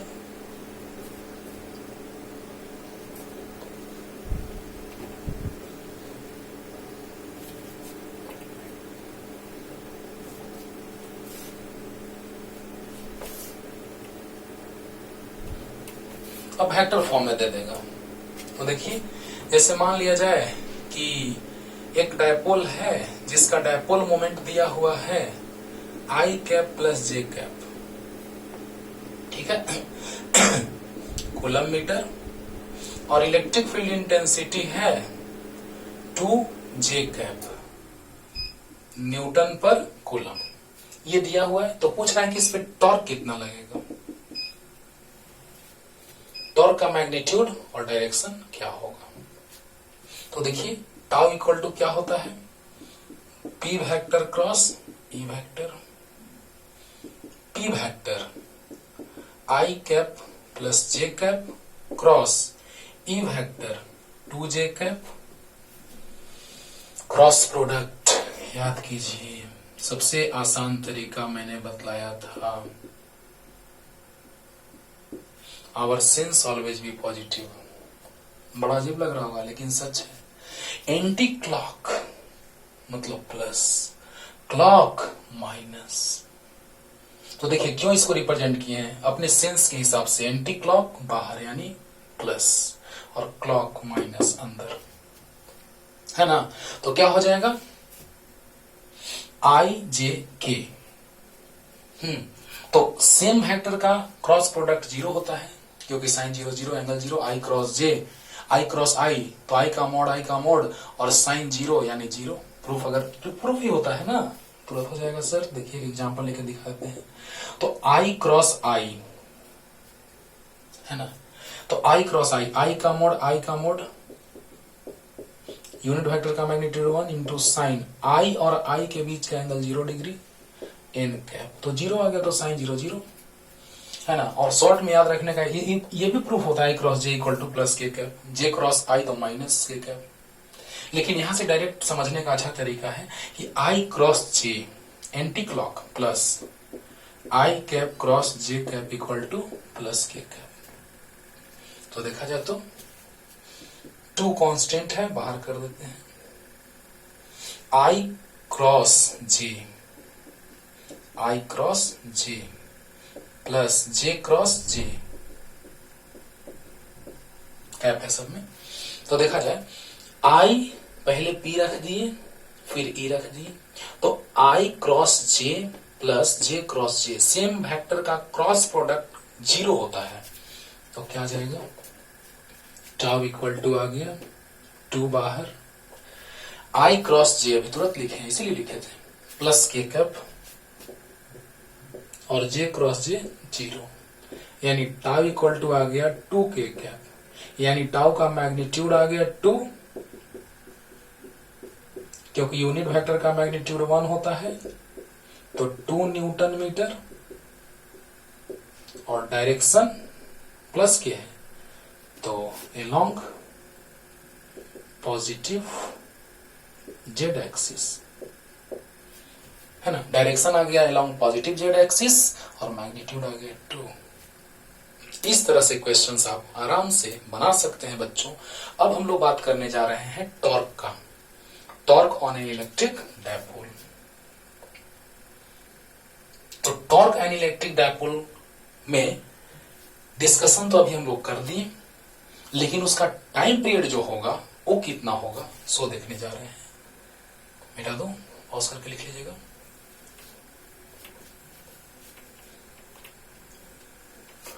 तो टॉर्क लग गया, टॉर्क का वैल्यू आ गया। अब हम लोग देखने जा रहे हैं कि टाइम पीरियड का एक्सप्रेशन क्या होगा। ओके, वो भी डिटेल में चलेगा, देखा जाए ध्यान से बच्चों। हम लोग बात कर रहे हैं अब कि जैसे ही हम स्लाइटली डिस्प्लेस करेंगे, एंगुलर डिस्प्लेसमेंट स्लाइटली थोड़ा सा,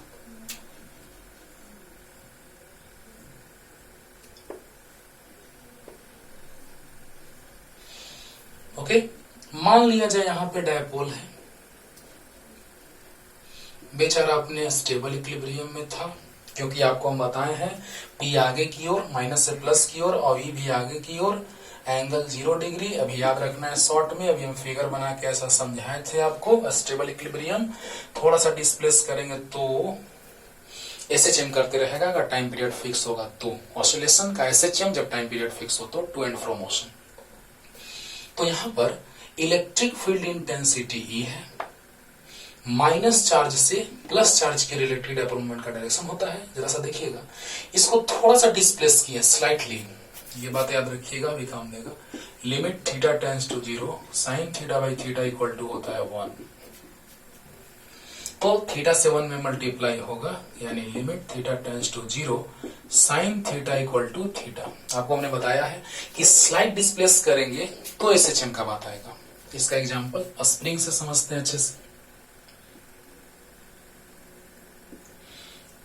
फ्रिक्शनलेस सरफेस है, नहीं तो फ्रिक्शनल होगा, तो some amount of energy is converted into heat energy due to frictional force.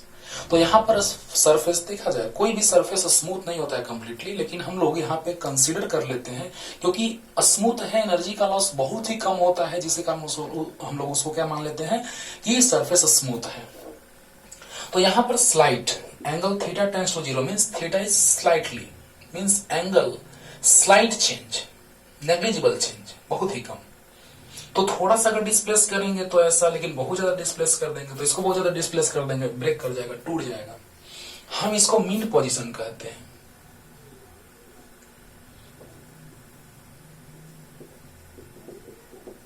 या इक्विलिब्रियम पोजीशन, जहां से वो एसएचएम करता है आगे पीछे। जरा सा देखिए, अगर इसको हम थोड़ा सा आगे डिस्प्लेस करेंगे तो उस पर स्प्रिंग फोर्स किधर लगेगा बच्चों, पीछे की ओर।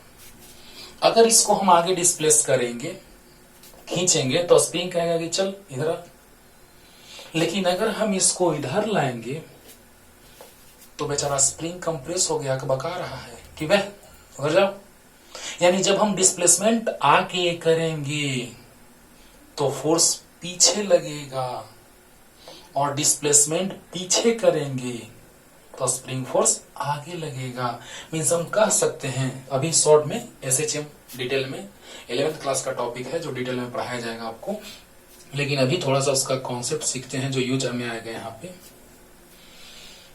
बढ़िया। तो देखा जाए यहां से क्या हुआ बच्चों कि f is directly proportional to -x या a is directly proportional to -x, क्योंकि f इक्वल टू a में होता है mass of an object is constant, then a is proportional to -x। This is a required condition of SHM, simple harmonic motion.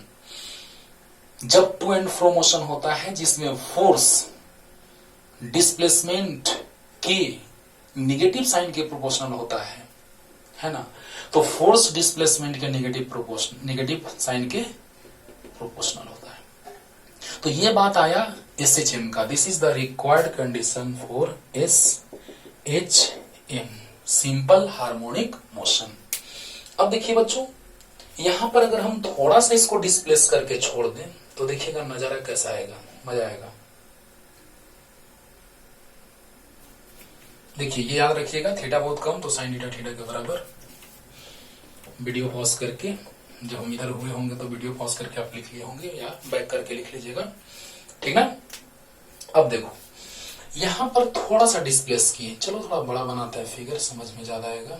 लेकिन आप समझिएगा कि theta बहुत छोटा है सर, प्लस क्यू और माइनस क्यू है ना। यहां पे पॉइंट A, यहां पर B, centre O, electric dipole movement का direction negative to positive charge, इस पर फोर्स आगे और इस पर फोर्स पीछे।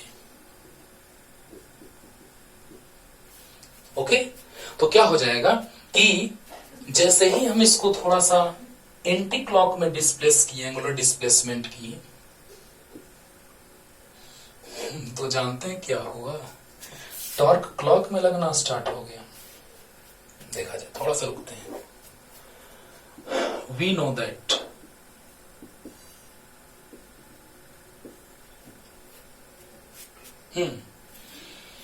यहां पे बात आएगा रीस्टोरिंग फोर्स का और रीस्टोरिंग टॉर्क का। तो टॉर्क का अगर हम लोग बात कर रहे हैं सर, हम जानते हैं कि टाउ इक्वल टू होता है P sin थीटा, है ना। तो जैसे ही हम थीटा को थोड़ा सा स्लाइटली डिस्प्लेस किए, ये थीटा बहुत बड़ा नहीं है sir, theta is much smaller. तो थीटा जब बहुत छोटा है तो थोड़ा सा डिस्प्लेस किए एंगुलर, तो टॉर्क कह रहा है कि हम इधर लगेंगे, क्योंकि ये स्टेबल में है, स्टेबल पोजीशन ये थीटा 0 डिग्री स्टेबल इक्विलिब्रियम। तो जैसे हम इसको थोड़ा सा डिस्प्लेस किए तो प्लस वाला पे फोर्स आगे, माइनस पे पीछे, और ये बेचारा यहां आना चाहा, लेकिन यहां आकर के रुका नहीं, ये फिर से यहां पहुंच गया।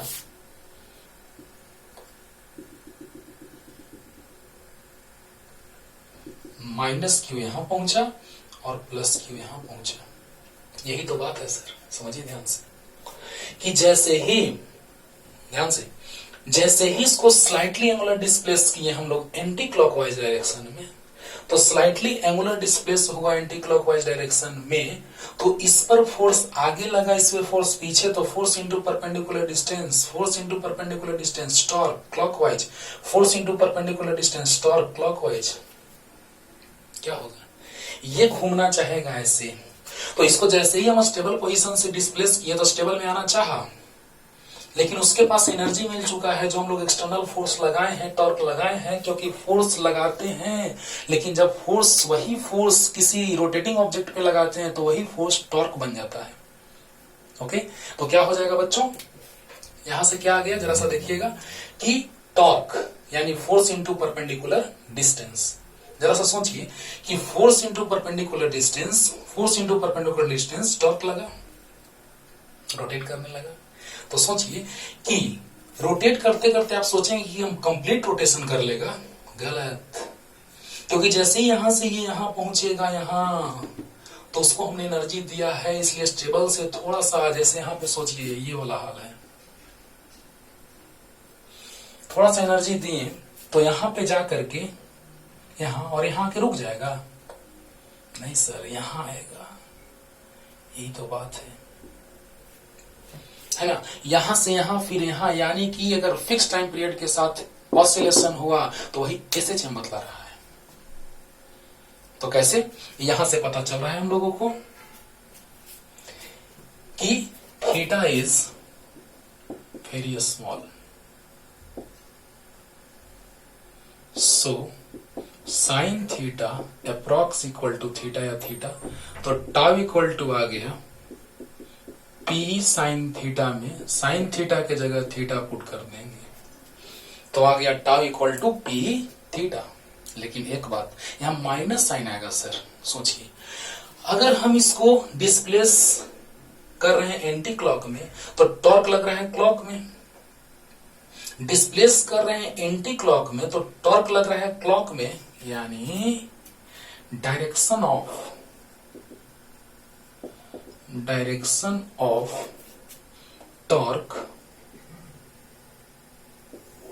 Torque is in the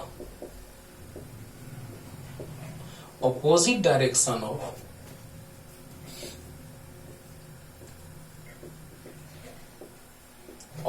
angular displacement.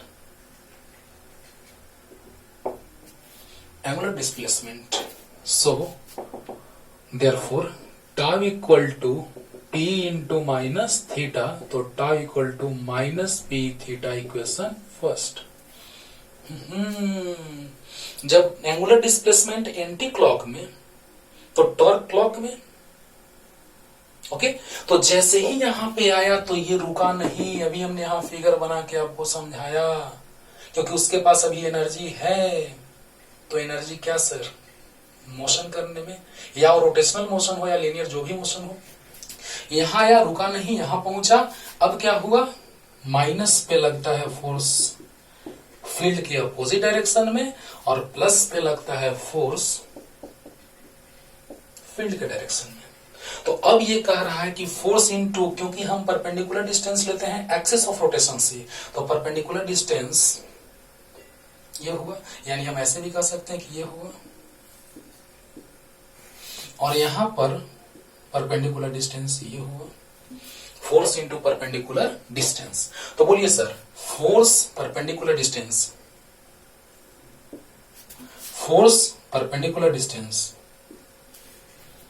Okay, तो क्या हो जाएगा, force into perpendicular distance torque, force into perpendicular distance torque, यानी ऐसा हो रहा है, पहले हो रहा था ऐसा, फिर यहां पे आया तो ऐसा, यानी इस तरह से। यानी क्या कर सकते हैं हम लोग, तो शंकर भगवान डुगडुगिया है ना, तो कह सकते हैं हम लोग कि फोर्स और परपेंडिकुलर डिस्टेंस से टॉर्क आ गया, लेकिन ये SHM कर रहा है, क्योंकि यहां पर हमको पता चला कि torque is directly proportional to minus theta, है ना। एक बात और समझाने जा रहे हैं आपको, जल्दी से पॉज करके लिखिए पूरा, जल्दी उधर मिटाएंगे, जल्दी जल्दी पॉज कर लिए होंगे।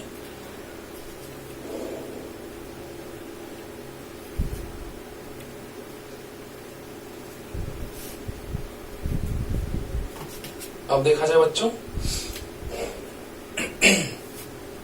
अब हम लोग क्या बात करने जा रहे हैं कि एक पहले अलग से बता देते हैं। यहां पर तो ये समझ में आ गया कि ये हल होगा, है ना। नॉन यूनिफॉर्म इलेक्ट्रिक फील्ड का भी हम बात करेंगे, नॉन यूनिफॉर्म का थोड़ा सा हम बात कर ही देते हैं कि अगर चार्ज को, मतलब डायपोल को हम लोग नॉन यूनिफॉर्म इलेक्ट्रिक फील्ड में रखेंगे तो यहां पर फोर्स ज्यादा और यहां पे कम लगेगा, प्लस पर आगे और माइनस पर पीछे की ओर, है ना। क्योंकि यूनिफॉर्म होगा तो नेट फोर्स 0 लेकिन टॉर्क लगेगा, यानी कुछ ऐसा होगा। लेकिन जब नॉन यूनिफॉर्म होगा तो ऐसा होगा, देखिए ऐसा, यहाँ धीरे धीरे, फिर जोर से, फिर तेजी से, यानी कि इस तरह से होगा नॉन यूनिफॉर्म में रखेंगे तो ऐसे। तो यहां पर फोर्स ज्यादा और यहां पर फोर्स कम, तो रिजल्टेंट फोर्स किधर, आगे की ओर, आगे फोर्स ज्यादा, क्योंकि फील्ड यहाँ पे इंटेंसिटी ज्यादा है, चार्ज का मैग्नीट्यूड तो सेम है, यहाँ फील्ड का इंटेंसिटी ज्यादा है, यहाँ फील्ड का इंटेंसिटी कम है, तो रिजल्टेंट फोर्स टुवर्ड्स राइट। अब फोर्स भी लग रहा है, फोर्स लग रहा है तो एक्सलरेट भी होगा, यानी यूनिफॉर्म में नेट फोर्स 0 लेकिन टॉर्क 0 या ना 0, मे और may not be 0, but force always be 0, but in this case force may और मे नॉट बी 0। कैसे, देखिए,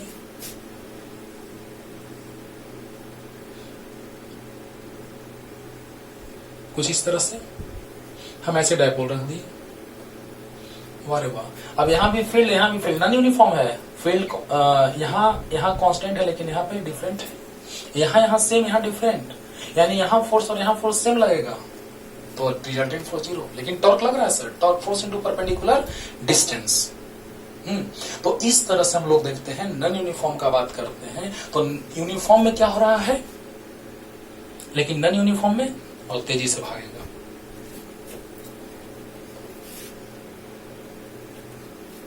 ये बात हुआ। थोड़ा सा हम एक्सप्रेशन देखने जा रहे हैं। जब हम एसएचएम का बात करते हैं तो और चीज डायरेक्ट लिख दिया जाता है, हम भी डायरेक्ट लिख देते हैं, लेकिन फिर बच्चे कमेंट करेंगे कि सर ये कैसे हुआ, तो उससे अच्छा है कि अभी बता देते हैं। y equal to A sine omega T. जब वेव का बात करते हैं तो A sine omega T minus K X भी लेके चलते हैं। जब हम एसएचएम का बात कर रहे हैं तो इससे dy बाई डी टी का बात करेंगे, ए आ जाएगा। Rate of change of displacement is known as velocity, तो क्या आ जाएगा, ए साइन ओमेगा टी का डिफरेंशिएशन कॉस ओमेगा टी और ओमेगा टी का ओमेगा, तो क्या आ गया, dy by D T A omega cos omega T. Okay, और इसका फिर से डिफरेंशिएशन करेंगे। इसको कहते हैं फर्स्ट ऑर्डर डेरिवेटिव और इसको कहते हैं सेकंड ऑर्डर डेरिवेटिव। तो dy बाई डी टी, एक बार फिर से डिफरेंशिएशन, तो इधर भी डिफरेंशिएशन होगा, कॉस का माइनस साइन और ओमेगा टी का ओमेगा। मैंने बार बार बोला है कि पहले पूरा इंट्रोडक्शन चलेगा, जब स्टार्टिंग से वीडियो रिकॉर्ड होगा। ये कोरोना के चलते एकाएक हमको डिसीजन लेना पड़ा टेम्परेरी व्यवस्था के साथ, ठीक है ना। लेकिन शुरू से मैथ्स का पूरा introduction, trigonometry, logarithm, differentiation, integration, जो भी यूज में आने वाला है फिजिक्स में, जो केमिस्ट्री का भी चीज यूज में आएगा फिजिक्स में, उसको भी समझाएंगे डिटेल में बच्चों। तो यहाँ पर आ गया क्या, second order derivative D square Y by D T square equal to, देखिएगा थोड़ा सा हम लोग अकलमंद से काम ले रहे हैं, माइनस ओमेगा स्क्वायर साइड में कर दिए, ए साइन ओमेगा टी, ठीक है। तो ये जो आएगा वो y होगा, यानी ये एक्सेलरेशन है। Rate of change of displacement is known as velocity and rate of change of velocity is known as acceleration. तो एक्सेलरेशन इक्वल टू आ गया माइनस ओमेगा स्क्वायर y। यही बात का यूज करना है हम लोग को। इसको हम लिख सकते हैं y, omega is constant angular frequency, तो a is directly proportional to minus Y. यही तो है एसएचएम का कंडीशन कि अगर डिस्प्लेसमेंट के नेगेटिव साइन के प्रोपोर्शनल अगर एक्सेलरेशन हो जाए, this is the required condition of SHM, simple harmonic motion. और थिंकिंग बेस्ड यहां से और मैथमेटिकली यहां से। अब आप बताइए सर, सिमिलरली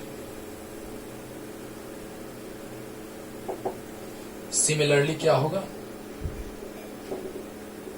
जब लीनियर का बात करें तो linear acceleration is directly proportional to minus negative sign of linear displacement. तो angular acceleration is directly proportional to, उससे अच्छा है, अजीब लग रहा है देखने में। तो यहां से एंगुलर एक्सेलरेशन इक्वल टू आ जाएगा minus omega square angular displacement. जब लीनियर एक्सेलरेशन तो लीनियर डिस्प्लेसमेंट, तो एंगुलर एक्सेलरेशन तो एंगुलर डिस्प्लेसमेंट। ओके, यही यूज करेंगे सर। तो अब जल्दी से जितना आप ना लिखे हो सब लिख लीजिए, वीडियो पॉज करके तुरंत, और मिटाते हैं उसके बाद आगे।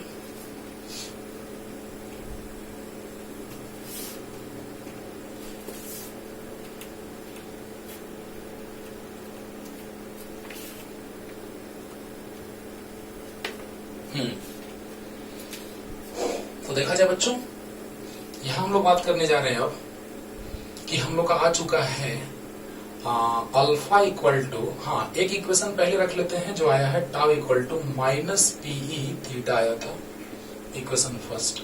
और अभी आया alpha equal to minus omega square theta. ये डायरेक्ट आप लिख सकते हैं एग्जाम में, we know that alpha equal to minus omega square theta. अच्छा, थोड़ा सा इसको हम कोरिलेट करते हैं। देखिए बच्चों, जब समझ के पढ़िएगा ना कोरिलेशन से तो बहुत मजा आएगा। जब लीनियर मोशन का बात करते हैं तो काइनेटिक एनर्जी होता है हाफ एम वी स्क्वायर। जब रोटेशनल मोशन पढ़ते हैं तो काइनेटिक एनर्जी होता है हाफ आई ओमेगा स्क्वायर। यहां लीनियर वेलोसिटी तो यहां एंगुलर वेलोसिटी, घूम रहा है, रोटेट कर रहा है। यहां मास तो यहां मोमेंट ऑफ इनर्शिया, इस बात पे गौर करना है ना। इसको प्रूफ के साथ आपको हम बता रहे हैं, समझा रहे हैं। हाफ आई इक्वल टू होता है mr स्क्वायर। जब मोमेंट ऑफ इनर्शिया पढ़ाऊंगा तो डिटेल में बताऊंगा इसको। Omega equal to V by R, तो होल स्क्वायर, तो क्या जाएगा whole square, V square by R square, R square से R square cancel, it becomes half M V square. तो क्या हो जाएगा, हाफ आई ओमेगा स्क्वायर, यानी एम के जैसा आई बिहेव कर रहा है। हाँ, जब लीनियर मोशन तो फोर्स, और वही रोटेशनल मोशन तो फोर्स बिकम्स टॉर्क, वही फोर्स तो force into perpendicular distance, it becomes torque. तो क्या हो जाएगा, टॉर्क इक्वल टू मास के जगह आई और ए के जगह अल्फा, मतलब लीनियर एक्सीलरेशन तो एंगुलर एक्सीलरेशन। तो ये रटने की भी जरूरत नहीं पड़ी, इसी से हम लोग इसको ला लिए। ओके, तो क्या हो जाएगा बच्चों, वी नो दैट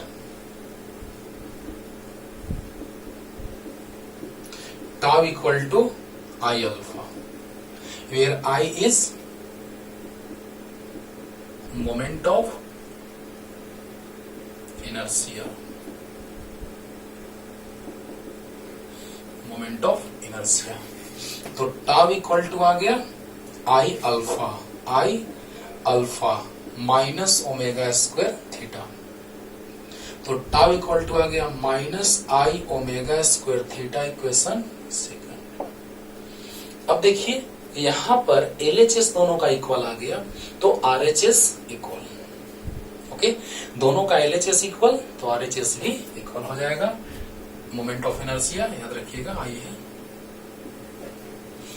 तो क्या आ जाएगा, LHS equal to RHS equal, यानी फ्रॉम इक्वेशन 1 एंड 2 क्या हो जाएगा बच्चों, बार बार मैं बोलता हूं, स्पीड कम लगे तो स्पीड को 1.25, 1.5, 1.75 या 2 के मल्टीप्लिकेशन में देख लीजिएगा, स्पीड ज्यादा हो जाएगा।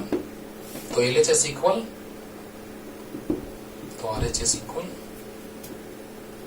माइनस पी थीटा, तो आ गया omega square equal to, minus से माइनस कट गया, पी बाई आई, तो ओमेगा इक्वल टू आ गया P बाई आई का रूट।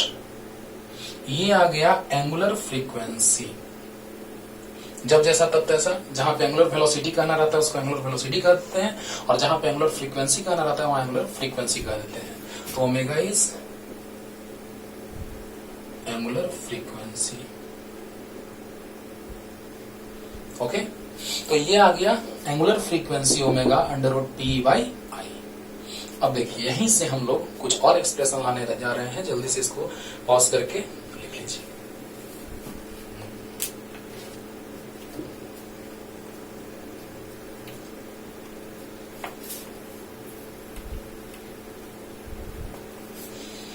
ओके, देखिए बच्चों दो बात, टी टाइम में अगर सिंगल ऑसिलेशन होता है तो यूनिट टाइम में 1/t, देखिए ना, time period is defined as time taken by any wave और any particle during single oscillation is known as its time period. तो टी टाइम में 1 ऑसिलेशन तो यूनिट टाइम में 1/t, and frequency number of oscillation पर unit time is known as frequency. तो number of oscillation T time में 1 oscillation तो unit time में 1/t oscillation, and number of oscillation पर unit time is known as frequency. 9th class में भी आपने पढ़ा था, 11th में भी, 12th में इसका बहुत एप्लीकेशन है, इसीलिए जो टर्म जहां पे आता है उसको वहां पे हम रिपीट कर देते हैं बच्चों। Clear, 1/t new equal to याद तो होगा ही, और एक बात और बार बार आते रहता है उसको भी समझाते हैं, एंगुलर डिस्प्लेसमेंट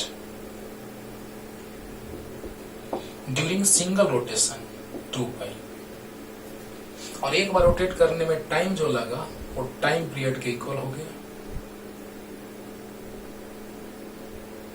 टाइम पीरियड के इक्वल हो गया। ओके, वो कितना t। तो angular velocity is defined as angular displacement by time. देखिए सर कितना आसानी से याद कर लिए हम लोग फॉर्मूला, रटने की कोई जरूरत नहीं। एंगुलर डिस्प्लेसमेंट एक बार रोटेशन होगा तो 2 पाई, एक बार रोटेशन होगा तो टाइम टी, टाइम पीरियड के इक्वल।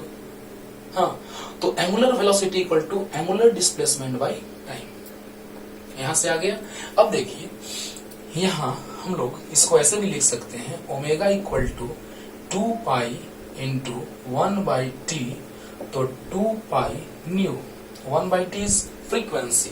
तो आ गया दो फॉर्मूला जो आपको बहुत बार यूज में आएगा वेव में, 2 पाई न्यू और 2 पाई बाई टी। यहां से क्लियर। ऐसे जब आएगा तो हम बतलाते रहेंगे, क्या होगा 2 मिनट टाइम एक्स्ट्रा लगेगा, है ना। तो क्या हो जाएगा, यहाँ नाम चेंज हो गया, वहां angular frequency, angular velocity, angular frequency यानी जब जैसा तब तैसा। ओके, तो यहां से हम लोग इसी के हेल्प से हम लोग लाने जा रहे हैं एक्सप्रेशन। जल्दी लिख लीजिए पॉज करके।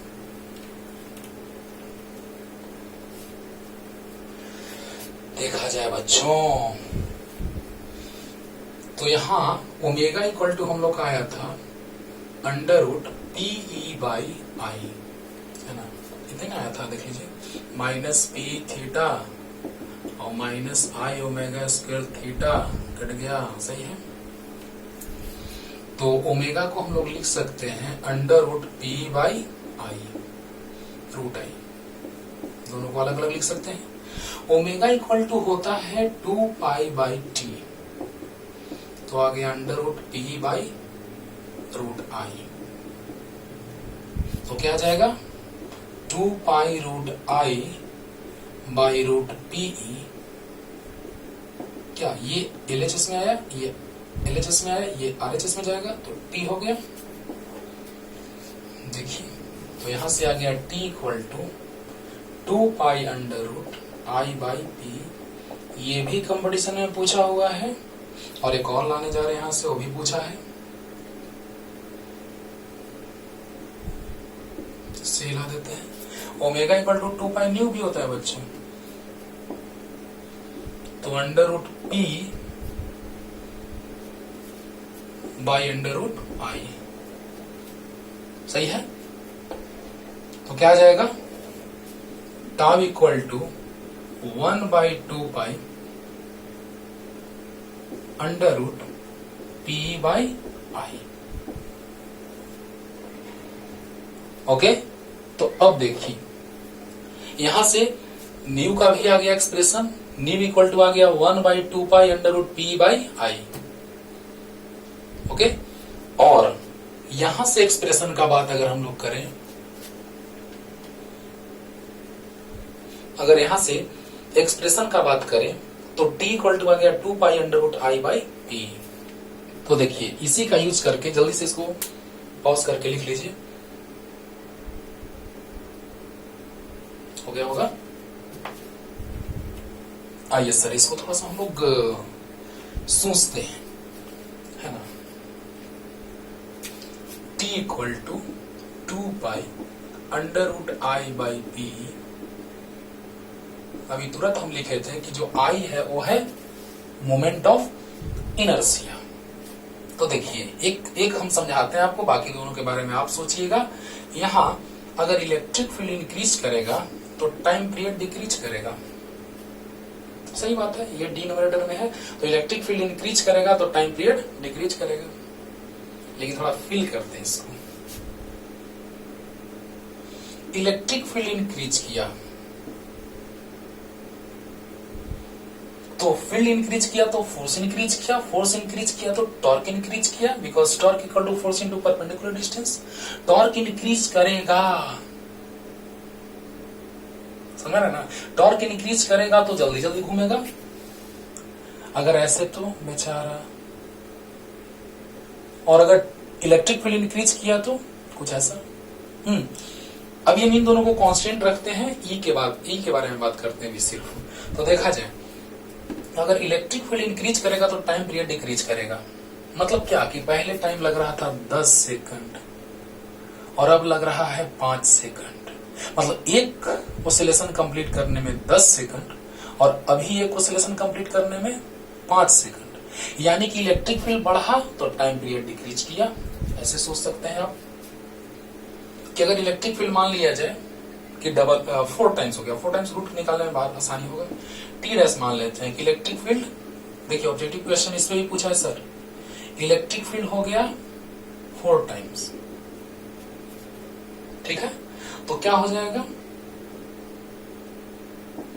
2 पाई, और इसको ऐसे लिखते हैं 4 का रूट 2 यानी 1/2 बाहर, और ये आ गया 2 पाई अंडर रूट I/PE, ये आपका टी है। तो T dash equal to 1/2 into T, यानी टी डैश इक्वल टू आ गया T/2, T dash equal to आ गया T/2। क्या इससे आप समझ रहे हैं कि टाइम पीरियड डिक्रीज कर गया, यानी पहले का टाइम पीरियड 10 सेकंड था, तो अब टाइम पीरियड हो गया 10/2 यानी 5 सेकंड। रेशियो पूछेगा तो आ गया टी रेशियो टी डैश, तो 2:1 अभी दिखा रहे हैं। तो टी डैश 5 हो गया, मतलब क्या कि इलेक्ट्रिक फील्ड बढ़ा तो टॉर्क बढ़ा, फोर्स बढ़ा तो टॉर्क बढ़ा, और टॉर्क बढ़ा तो जल्दी जल्दी ऑसिलेशन हुआ, जल्दी जल्दी ऑसिलेशन हुआ तो टाइम कम लगा, जल्दी जल्दी ऑसिलेशन होगा तो टाइम कम लगा। यहाँ एक ऑसिलेशन और यहाँ एक, बहुत जल्दी हो गया, है ना। यानी कहने का मतलब कि जितने समय में एक बार उतने समय में ये 2 बार, यानी क्या, तो यहाँ टाइम पीरियड 5, तो 5 to 10, तो क्या हो गया, इलेक्ट्रिक फील्ड इंक्रीज तो time period decrease, time decrease यानी ऑसिलेशन तेजी से, टाइम कम लगा ना, नहीं समझ लगा, टाइम कम लगा। जैसे ऑसिलेशन यहाँ पे 10 सेकंड, तो यहाँ 5 सेकंड, यानी एक ऑसिलेशन होने में कम टाइम लगा, यानी ऑसिलेशन जल्दी जल्दी हो रहा है। तो इलेक्ट्रिक फील्ड बढ़ेगा तो टाइम कम लगेगा, यानी ऑसिलेशन जल्दी जल्दी होगा।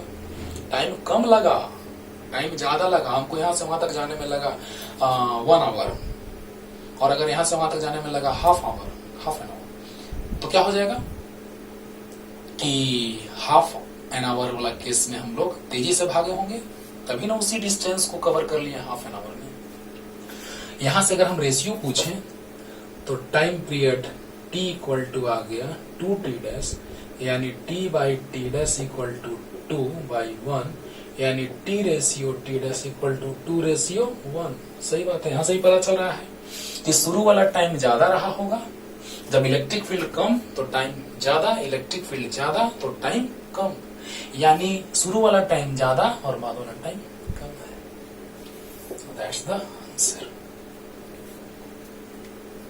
कुछ बच्चे मैसेज कर रहे हैं मोबाइल पे कि सर अगला चैप्टर स्टार्ट करने से पहले, क्योंकि कल मैंने हिंदी मीडियम वाला वीडियो में बोला था कि अब चैप्टर अगला स्टार्ट होगा, लेकिन सर कुछ IIT का स्टैंडर्ड क्वेश्चन आप कराइए, तो अगले वीडियो में वही कर देते हैं। आप जो कहिए क्वेश्चन, कुछ चीज समझ में ना आया हो, वो जो भी है कमेंट कीजिए और बताते हैं डिटेल में। तब तक के लिए टाटा बाय बाय।